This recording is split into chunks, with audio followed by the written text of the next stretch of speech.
Io direi di inquadrare un po' di più lo scoglio di qua, Sì, in modo che in modo che io lo eventualmente, posso perché è tagliare. importante Sì, la foto dopo 30 sì. anni sullo stesso posto dove c'è lo scoglio, nella stessa posa. Fai in modo magari che l'orizzonte ti venga sotto le ascelle, poi. Queste cose curiamole, capito?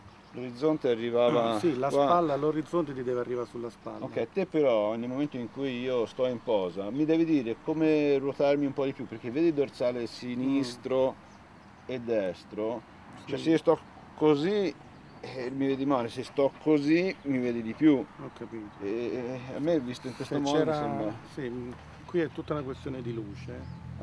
Qui vabbè. c'era più luce, se aspettiamo viene un po' di luce è meglio. Io te l'appoggio qua, Sì, sì, vai, non ti ok? preoccupare. Ok. Te intanto riscaldati.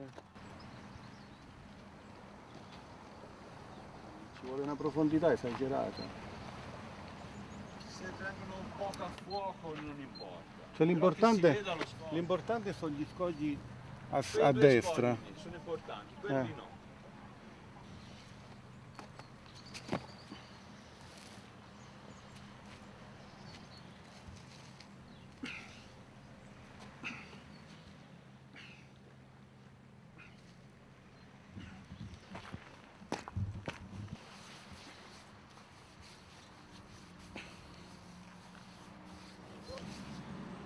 Col muso un po' Così. leggermente. A me interessa che venga fuori anche questo Sì, dorsale sì, qua. sì, sì, sì. Sia quello che Sì, questo. leggermente. Ok? Capito? Poi l'orizzonte magari io lo vedo Sì, sì, più sì. basso, Sì, si sì. alza. Ok. Eh?